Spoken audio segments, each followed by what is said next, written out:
Charva say chando kukwidza hamba muti.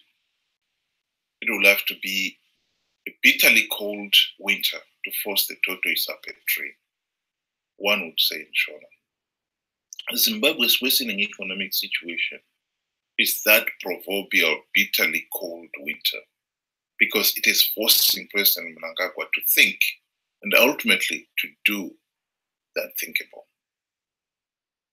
Spokesperson of MDC President Nelson Chamisa, Dr.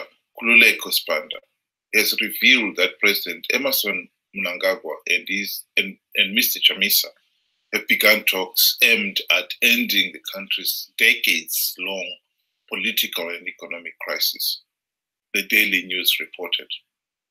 Firstly, we are saying to Mnangagwa, let's have negotiations. We must come and sit down that we can solve the current economic crisis, Chamisa told his supporters during the 29th November demonstration. Zimbabweans are suffering. The crisis in the country is a crisis of governance, confidence, legitimacy, and leadership. How can we solve this? We are saying, let us unite. On our side, we've got good leadership qualities, and you lack leadership qualities. So we must unite and map the way forward, he said. As much as President Mnangagwa is desperate to see an end to Zimbabwe's worsening economic situation of shortages of cash, foreign currency, food, fuel, medicine, etc., still, even he cannot be that desperate and stupid to believe that cock and bull nonsense. Bringing in Chamisa and his MDC alliance friends into this ZANU-PF administration would not bring about any meaningful economic recovery for two basic reasons. Number one, the economic reality at the start of the 2008 GNU were favorable to local economic change that brought immediate benefits. The scrapping of the Zimbabwe dollar, ending the country's 500 billion% hyperinflation literally overnight, and the ending of the price controls alone allowed the shortages of goods and commercial activity to bounce back.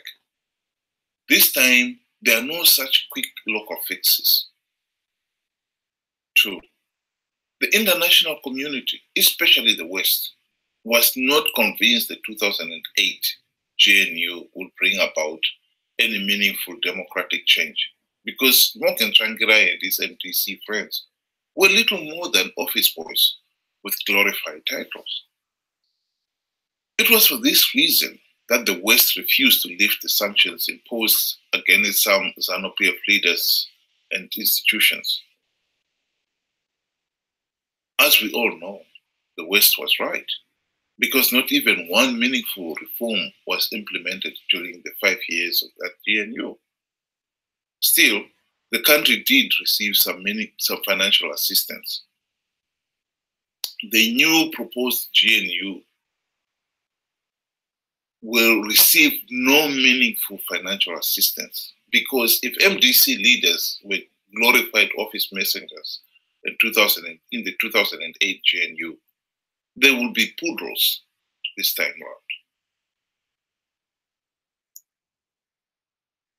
The principal reason why President Mnangagwa would want to bring in the MDC alliance leaders into his regime is to share the blame for the economic mess.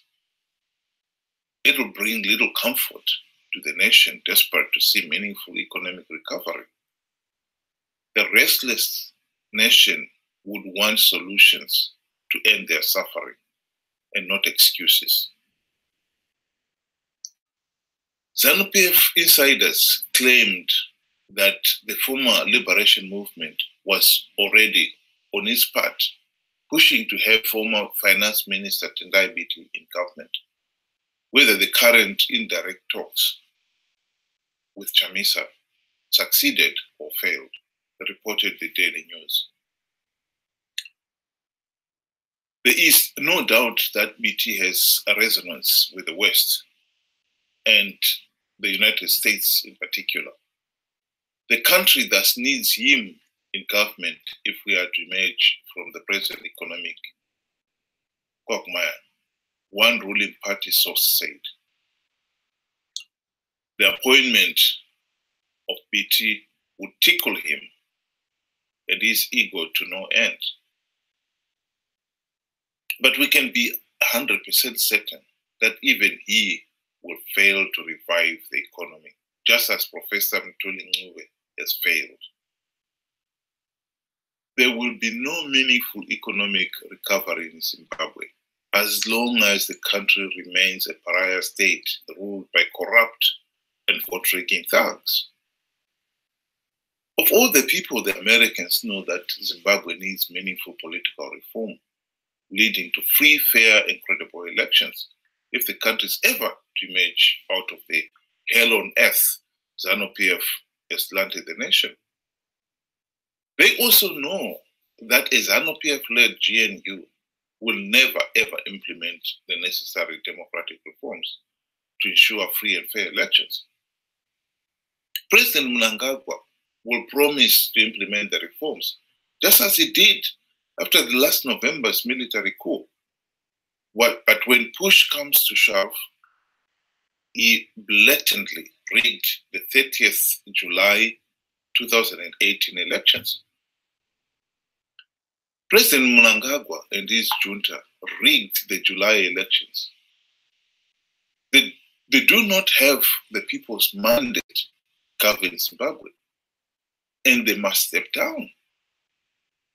After 38 years of rigged elections and imposing themselves on the nation, it is right and proper that the regime is told in no uncertain terms that it is illegitimate and it must step down.